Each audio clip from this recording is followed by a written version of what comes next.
Greetings. I am Brigadier General Irvin McDowell, Commander of the Union Army. I was appointed by President Abraham Lincoln to command the Army of Northeastern Virginia.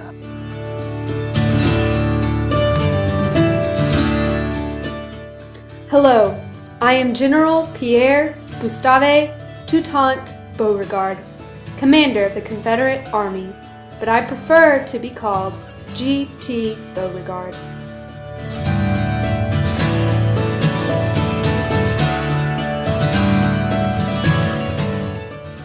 Though the Civil War began just months before, when Confederate troops shelled Fort Sumter on April 12, 1861, the war did not really begin until the First Battle of Bull Run.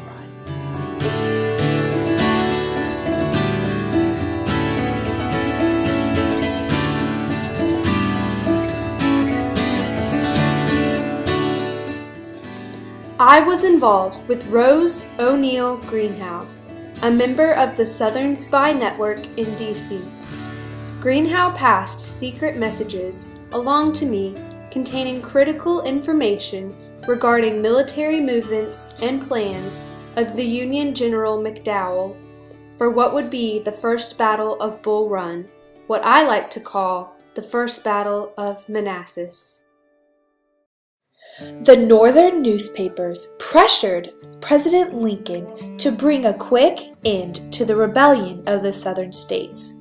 Adding to the strain was Lincoln's awareness that the 90-day enlistments of the recruits who had responded to his call to arms after the attack on Fort Sumter were rapidly coming to an end. I was constantly harassed by impatient politicians and citizens in Washington, D.C., who were wishing to see a quick battlefield victory over the Confederate Army in Northern Virginia. My goal was to make quick work of the bulk of the Confederate Army, to open the way to Richmond, the Confederate capital, and end the war as soon as possible.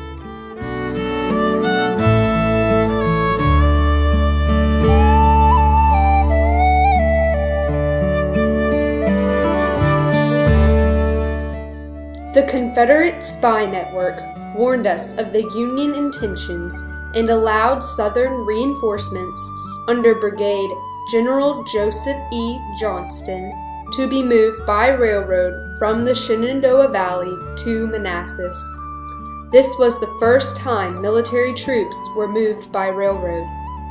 Even the public was aware of the Union's plans. My forces worked diligently, preparing to defend the vital railroad junction at Manassas, Virginia. My army of around 32,000 camped near the spot, approximately 25 miles from the United States Capitol.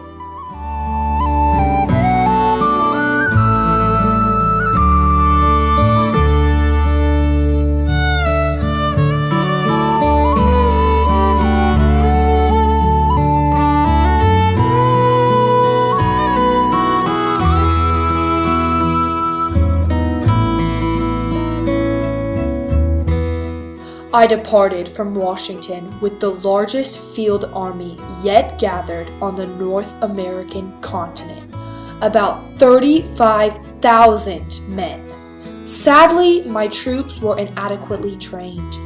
It took us over 2 days to march only 22 miles south in the hot summer heat. We finally reached our objective on the evening of July 18th, 1861, and made camp along a stream known as Bull Run.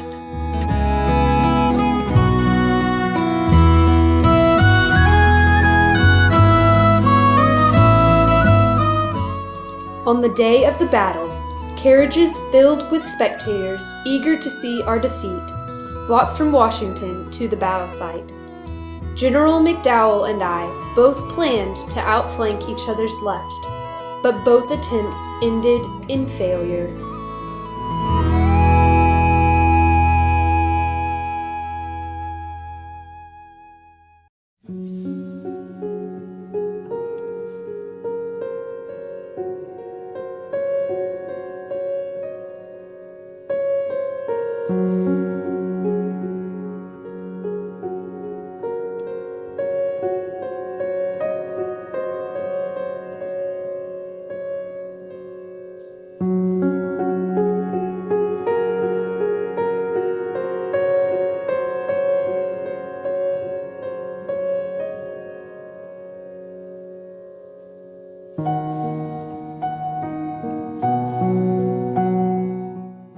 During the early morning hours of Sunday, July 21st, 1861, we charged across the Bull Run stream at Sedley Ford.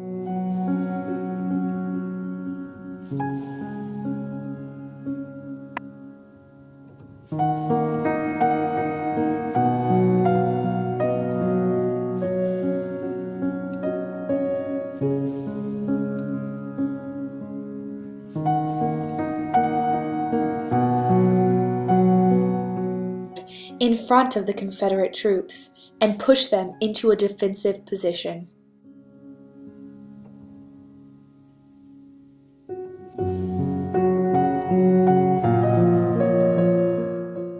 Confusion reigned on both sides throughout the day. Meanwhile, Union General Patterson failed to occupy Johnston's Confederate forces' attention in the west, which proved to be very detrimental to our progress in the battle.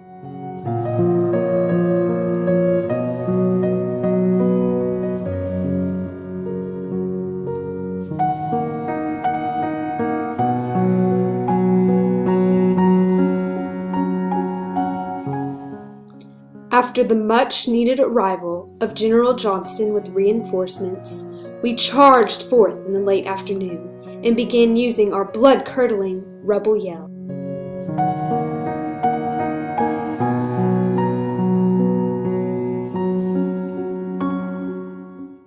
A Union brigade of Virginians under General Thomas J. Jackson stood their ground against Johnston's Confederate reinforcements, and Jackson received his famous nickname, Stonewall Jackson.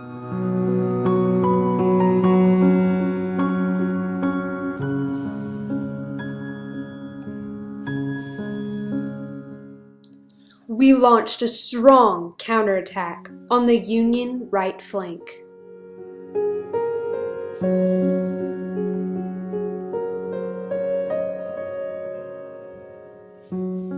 Our line slowly melted away.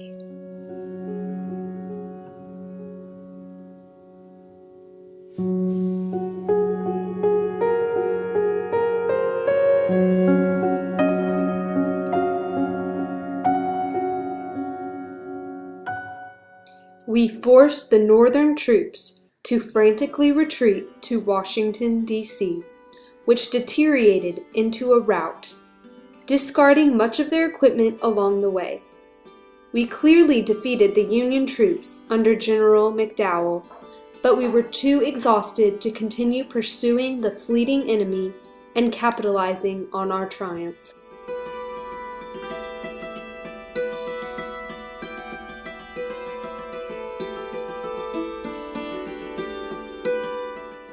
We suffered many casualties in this fierce battle, around 2,896 Union casualties.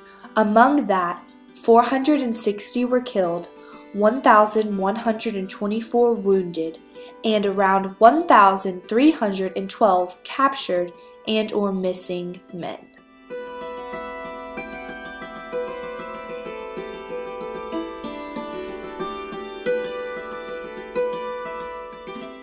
My Confederate troops suffered less casualties, but still the numbers were many.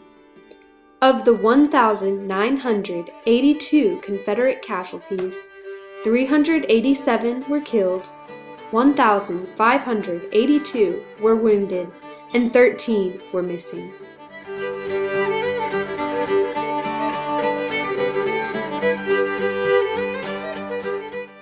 After the battle, I was sadly relieved of command of the Union Army and replaced by Major General George B. McClellan, who set about reorganizing and training the Union troops.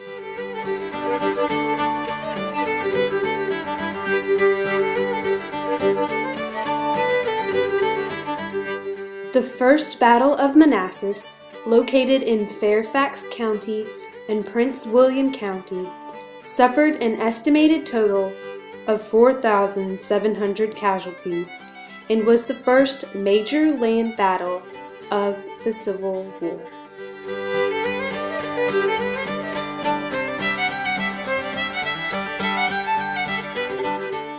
It is a popular, almost legendary story that many civilians carrying picnic baskets followed the Union Army out from Washington, D.C.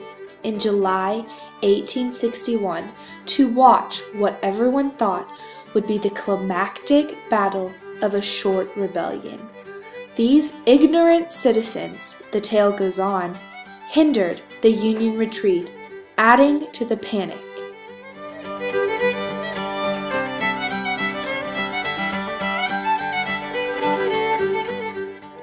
Hollywood representations of the First Battle of Bull Run have, unfortunately, propagated the idea that large numbers of civilians were actually under fire on the battlefield.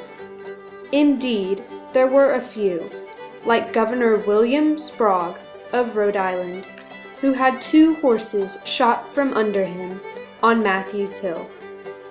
The majority of spectators, however, were well out of harm's way on Centreville Heights, some 5 miles from the fighting.